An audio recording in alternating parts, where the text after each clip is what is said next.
हरियाणा की हर अपडेट के लिए बेल आइकन दबाएं और सब्सक्राइब करें STV हरियाणा न्यूज। नमस्कार, हरियाणा न्यूज देख रहे हैं आप और मैं हूं आपके साथ सोनिया सतानेता। रुक कर लेते फटाफट हरियाणा की ओर। लोकसभा में कृषि कानूनों को लेकर प्रधानमंत्री मोदी का विरोधियों पर निशाना। बोले विपक्ष कानूनों के रंग पर चर्चा कर रहा है। और वहीं किसान आंदोलन पर पीएम ने कहा कि किसानों से लगातार बातचीत जारी है। बातचीत से किसानों की शंकाओं को ढूंढने का प्रयास किया। अगर बदलाव जरूरी है तो किया जाएगा। बजट को लेकर सी मनोहरलाल सभी विधायकों और सांसदों के साथ बैठक कर रहे थे। इस बैठक में हरियाणा बजट सत्र पर चर्चा की गई। इस बैठक में कई अहम फैसले लिए गए। बैठक के बाद कैबिनेट मंत्री कंवरपाल गुर्जर ने प्रेस कॉन्फ्रेंस कर जानकारी दी।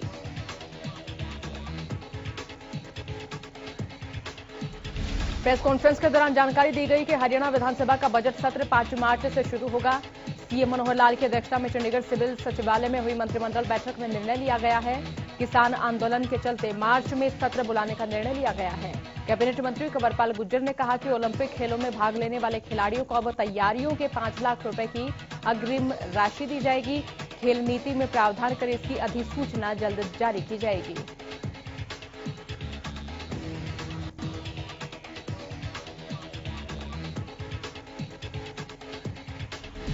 चरखे दादरी के फर्जी एनकाउंटर पर बोले गृह मंत्री अनिल विज। कहा 1 सिपाही गिरफ्तार और 3 लोगों को सस्पेंड किया गया और मामले की तफ्तीश जारी है।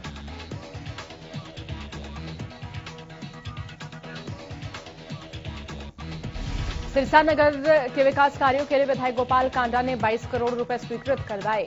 गोविंद कांडा बोले विकास कार्यों में नहीं आने दी जाएगी कमी। मुख्यमंत्री का आभार व्यक्त किया।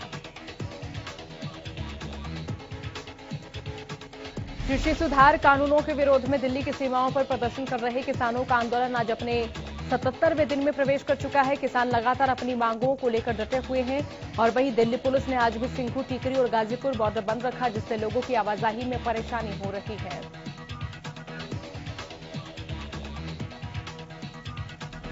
टीकरी बॉर्डर पर किसानों का धरना 77 दिनों से लगातार जारी। इसी बीच किसान संगठनों ने किसानों के स्वास्थ्य को देखते हुए टीकरी बॉर्डर पर अर्धनग्न होकर प्रदर्शन करने पर रोक लगा दी है।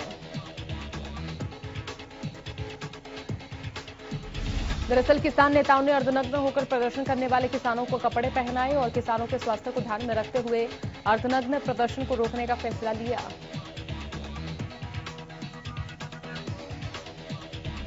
इसी बीच किसानों ने कहा कि खाप पंचायतों से आंदोलन को नई ऊर्जा मिल रही है। साथ ही किसानों ने कहा कि जब तक कानून रद्द नहीं होंगे तब तक वो घर नहीं जाएंगे।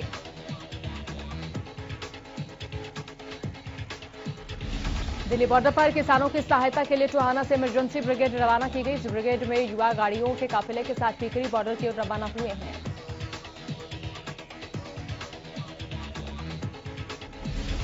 कूच करने वाले युवाओं ने बताया कि वो आपात स्थिति आने पर किसान नेताओं के साथ खड़े रहेंगे और शांतिपूर्ण तरीके से आंदोलन में अपनी भूमिका निभाएंगे। साथ ही उन्होंने कहा कि वो इस आंदोलन में किसान नेताओं की मजबूती के लिए जा रहे हैं और जो भी किसान नेताओं का आदेश होगा वो उसको मानेंगे। दिल्ली देहात के गांव से भी किसान आंदोलन को समर्थन मिल रहा है। दिल्ली किसान यूनियन के प्रदेश अध्यक्ष वीरेंद्र डागर ने इस बात की जानकारी देते हुए कहा कि सरकार की ओर से झूठा प्रचार किया जा रहा है कि दिल्ली देहात के किसान आंदोलन से परेशान हो रहे हैं और उनके कामकाज बाधित हो रहे हैं। वीरेंद्र डागर ने कहा कि किसान आंदोलन को समर्थन देने के लिए जहां दिल्ली गांव से लोग ढासा बॉर्डर पहुंच रहे तो वहीं उन्होंने बताया कि दुल्हेड़ा, बारो और दलाल खाप के प्रतिनिधियों ने किसान आंदोलन को समर्थन दिया है।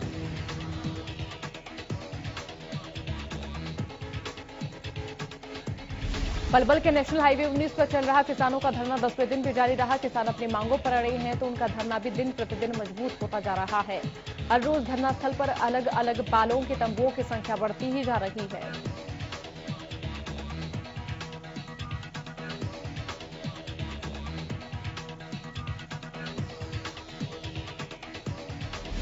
करनाल लघु सचिवालय में 5 गांवों के किसानों ने चकबंदी और रिकॉर्ड से छेड़छाड़ करने के विरोध में प्रदर्शन किया। इस दौरान ग्रामीणों ने गेट पर धरना दिया और डीसी को ज्ञापन सौंपा। मामला 20 सालों से भी ज्यादा दिन से चल रहा है, लेकिन आज तक सुनवाई नहीं हुई। सभी तरह की जांच हुई, लेकिन किसानों को मालिकाना हक नहीं मिला।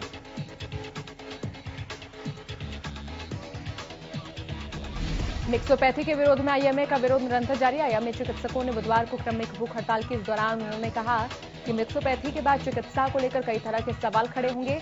हम आयुर्वेद के खिलाफ नहीं हैं, बल्कि मिक्सोपैथी के खिलाफ हैं।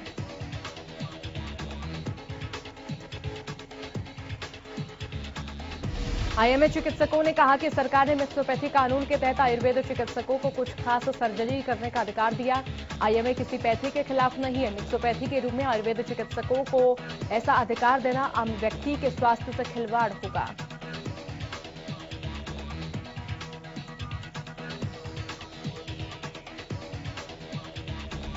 अंबाला शहर के पॉलिटेक्निक विद्यार्थियों ने ऑफलाइन परीक्षा का विरोध जताया।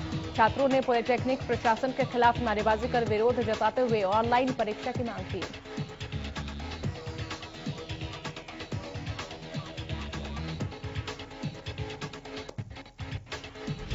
विद्यार्थियों ने अपनी मांगों को लेकर पॉलिटेक्निक प्रिंसिपल को ज्ञापन सौंपा। ऑफलाइन परीक्षा का विरोध कर रहे विद्यार्थियों का कहना है कि जब उनकी पढ़ाई ऑनलाइन हुई है तो ऑफलाइन परीक्षा क्यों आयोजित की जा रही है। पलवल की जिला कोर्ट परिसर में बनी पार्किंग को लेकर वकीलों और प्रशासन के बीच छिड़ गई। मामला इतना बढ़ गया कि आंसू गैस और वाटर कैनन की गाड़ियों सहित भारी पुलिस बल मौके पर तैनात किया गया। इस पूरे प्रकरण में वकीलों का गुस्सा सातवें आसमान पर रहा। वकीलों ने पार्किंग को लेकर इस मसले के बाद घोषणा कर दी कि जब तक जिला उपायुक्त का पलवल से तबादला नहीं होता है तब तक उनकी हड़ताल जारी रहेगी।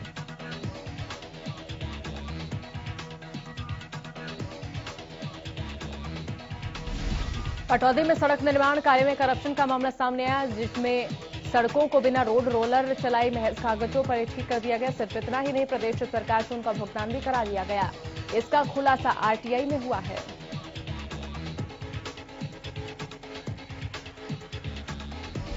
आरटीआई एक्टिविस्ट रमेश कुमार की माने तो पटौदी नगर परिषद ने साल 2018 में शहर में खस्ताहाल सड़कों को ठीक करने के लिए ठेका दिया था, लेकिन निर्माण कार्य के दौरान जो सड़कें बनी हैं उनमें रोड रोलर का जो नंबर दर्शाया गया है असल में वो तो बाइक का है।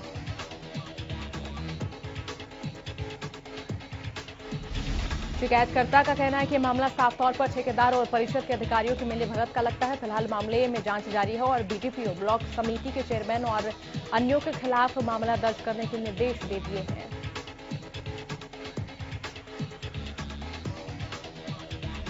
पानीपत के बिंजल गांव में चल रहे नशा मुक्ति केंद्र पर स्वास्थ्य विभाग की टीम ने छापेमारी की। पानीपत के सीएमओ डॉक्टर संतलाल वर्मा ने बताया कि नशा मुक्ति केंद्र अवैध रूप से बिना रजिस्ट्रेशन के चलाया जा रहा था। इस विषय में मिली शिकायत के आधार पर कार्रवाई की गई है।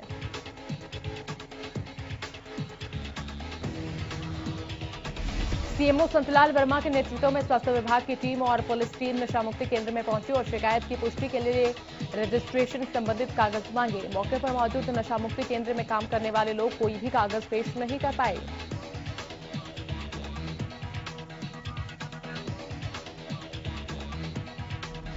सिवानी मंडी के मेन बाजार में शिविर का ढक्कन पिछले करीब 15 दिनों से टूटा हुआ है, लेकिन इस और प्रशासन का कोई ध्यान नहीं है, जबकि इस रोड पर पब्लिक हेल्थ विभाग का कार्यालय भी है। सड़क के बीचों बीच टूटे शिविर के ढक्कन के कारण लगातार हादसों का अंदेशा बना रहता है।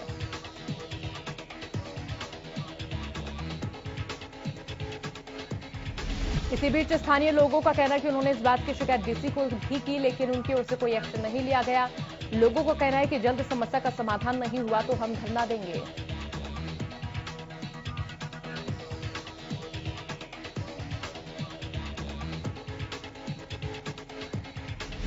प्रदेश में कोरोना के आंकड़ों में लगातार गिरावट जारी है। बीते 24 घंटे में 93 नए मरीजों की पुष्टि हुई। गुरुग्राम से 22, फरीदाबाद से 7 नए कोरोना केसेस सामने आए। पंचकुला से 10 और पानीपत से 13 नए मामले सामने आए हैं।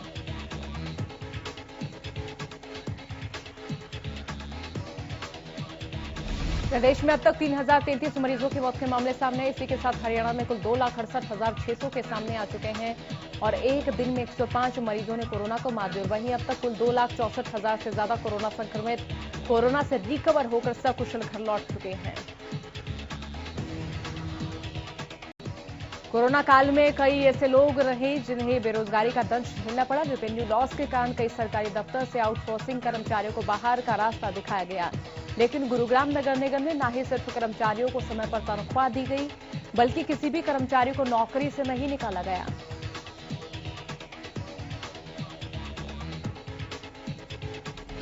गुरुग्राम नगर निगम में 5,000 से ज्यादा सफाई कर्मचारी तैनात हैं। ये सभी कर्मचारी पूरी तरह से नगर निगम पर निर्भर हैं।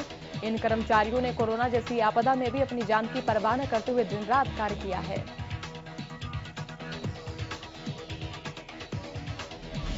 गुरुग्राम नगर निगम की मेयर मधुआ आजाद की माने तो किसी भी कर्मचारी को नगर निगम ने बीते 1 साल में कोरोना में हुए नुकसान की वजह से नहीं निकाला। हालांकि 1-2 कर्मचारियों पर काम में लापरवाही बरतने पर कार्रवाई जरूर की गई, लेकिन कोरोना की वजह से किसी भी कर्मचारी की नौकरी नहीं गई है। वहीं कर्मचारियों का कहना है कि उन्हें समय पर तनख्वाह दी जा रही है और वो भी अपने काम को पूरी ईमानदारी निष्ठा के साथ कर रहे हैं। निगम की ओर से आदेशों के बाद कर्मचारी लगातार पूरे गुरुग्राम में अलग अलग जगहों को समय समय पर सैनिटाइज भी कर रहे हैं। बहादुरगढ़ के मामन विहार में रहने वाले लोग सीवर और नाले के गंदे पानी से परेशान हैं। मामन विहार की सड़कों पर 2 फुट तक गंदा पानी भर गया है, जिससे आने जाने वाले लोगों को काफी परेशानियों का सामना करना पड़ रहा है। नगर परिषद की ओर से पानी की निकासी के लिए पंप सेट लगाया गया, लेकिन वो भी महज खानापूर्ति ही साबित हो रही है। वहीं इस मामले में पार्षद अनीता का कहना है कि मामन विहार में मौजूद दूध की डेयरियां नाले में गंदगी डाल रही हैं, जिस कारण ये समस्या उत्पन्न हो रही है। उन्होंने कहा कि हम यहाँ एक डिस्पोजल भी लगा रहे हैं, जिससे काफी हद तक इस समस्या का समाधान हो पाएगा।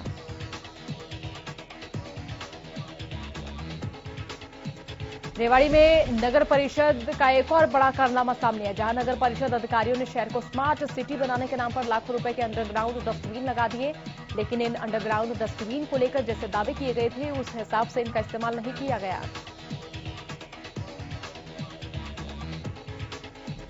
इन अंडरग्राउंड डस्टबिन के अंदर ना तो सेंसर लग पाए और ना ही सॉफ्टवेयर डाला गया, ताकि अंडरग्राउंड डस्टबिन के भरने पर सायरन बजे और अधिकारी ऑटोमेटिक तरीके से मशीन भेजकर इन्हें खाली करा सके। अधिकारी बताते हैं कि ये शहर में 8 जगह पर ये डस्टबिन लगाए हुए हैं, जिन पर 50 लाख से ज्यादा की राशि खर्च की गई थी। और वहीं अब जब इसको लेकर अधिकारियों से सवाल किया जा रहा तो वो इन अंडरग्राउंड डस्टबिन को ठीक कराने की बात कर रहे हैं।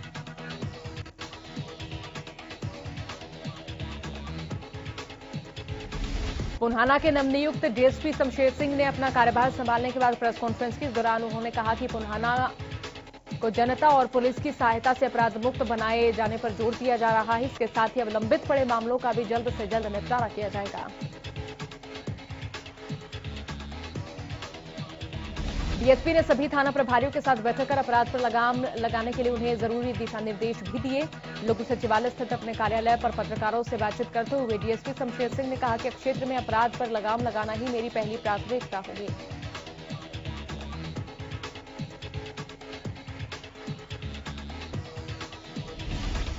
बुलेट पर पटाखे बजाने वाले मंचलों पर यमुनानगर सिटी पुलिस की पैनी नजर है। बुलेट पर पटाखे बजाने वालों के खिलाफ शहर में स्पेशल ड्राइव चलाई जा रही है, जिसके तहत पुलिस ने एक दिन में 8 बुलेट्स को इंपाउंड किया। ये सभी मंचले बुलेट पर तेज रफ्तार से साइलेंसरों से पटाखे बजाते हुए शोर मचाते हुए जा रहे थे। एसएचओ सुखबीर सिंह ने बताया कि बुलेट से पटाखे बजाने वालों को काफी शिकायतें मिल रही थी, जिसके बाद यमुनानगर के एसपी कमलदीप गोयल के आदेश पर एक कार्रवाई की गई है।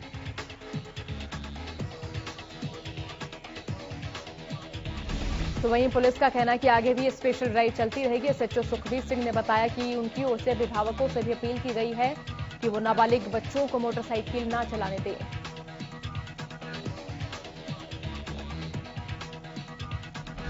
गोहाना में बुलेट मोटरसाइकिल से पटाखे बजाने वालों के खिलाफ पुलिस प्रशासन कई दिन से सख्त नजर आ रहा है। गोहाना जींद रोड पर गर्ल कॉलेज के सामने एक बुलेट बाइक पर पटाखे बजा रहे एक युवक को भारी पड़ा।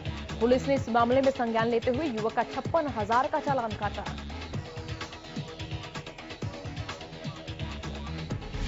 गोहाना पुलिस ने पिछले 3 दिनों में 7 से 8 बाइकों को इंपाउंड किया, जिन पर 2,34,000 रुपए का जुर्माना है। मामले की जानकारी देते हुए गोहाना सिटी थाना प्रभारी सबित कुमार ने बताया, लगातार कार्रवाई करते हुए दोषियों के खिलाफ कार्रवाई की जा रही है।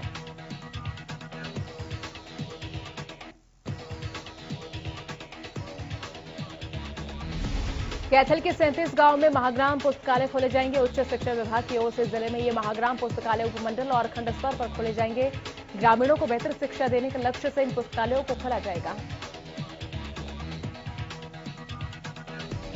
जिले में 37 महाग्राम पुस्तकालयों के लिए करीब 1 करोड़ 11 लाख रुपए निर्धारित किए गए हैं। इस बारे में जानकारी देते हुए जिला पुस्तकाध्यक्ष और नोडल अधिकारी श्याम सुंदर कौशिक ने बताया कि उपायुक्त सुजान सिंह से मिलकर काम को तेजी से पूरा किया जा रहा है।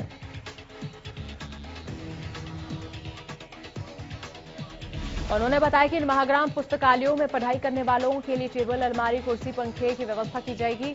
उन्होंने बताया कि फिलहाल सरकारी स्कूलों में ये महाग्राम पुस्तकालय खोले जाएंगे। इन सभी पुस्तकालयों में एक लाइब्रेरी कीपर भी रखे जाएंगे।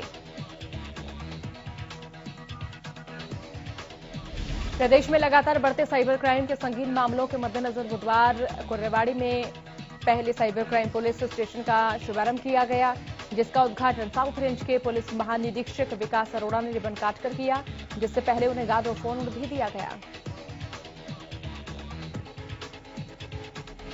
सिरसा में अपराध पर लगाम लगाने के मकसद पर शहर में सीसीटीवी लगाने की प्रक्रिया शुरू कर दी है। इस प्रक्रिया के तहत शहर के 40 नई जगहों पर 100 सीसीटीवी लगाए जा रहे हैं और इसके लिए 50 लाख रुपए की राशि भी पुलिस विभाग के पास पहुंच चुकी है। बाजार, कॉलोनी या फिर चौराहे सभी जगह सीसीटीवी लगाए जा रहे हैं। सभी जगहों पर सीसीटीवी से पुलिस कंट्रोल रूम में निगरानी रखी जाएगी। गौरतलब है कि इससे पहले भी शहर में 25 जगहों पर 96 सीसीटीवी कैमरे लगाए जा चुके हैं।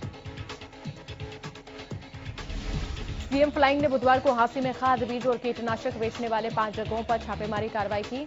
छापेमारी के दौरान टीम ने दुकानों से सैंपल लिए। सीएम फ्लाइंग की टीम का नेतृत्व कर रहे सब इंस्पेक्टर राजवीर सिंह, कृषि विभाग के एसडीओ ने 3 दुकानों और अनाज मंडी के नजदीक 2 दुकानों पर छापेमारी की। इस दौरान टीम ने बीज भंडार में रखे बीज, खाद और कीटनाशकों की जांच की। जींद में एक नगर परिषद का कर्मचारी रंगे हाथों रिश्वत लेते हुए गिरफ्तार हुआ। नगर परिषद कर्मचारी को मकान की प्रॉपर्टी आईडी बनाने के नाम पर 10,000 की रिश्वत लेते पकड़ा।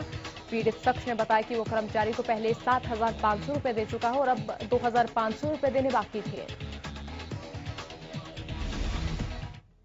फिलहाल के लिए फटाफट हरियाणा में इतना ही। बने रहिए हरियाणा न्यूज के साथ। नमस्कार।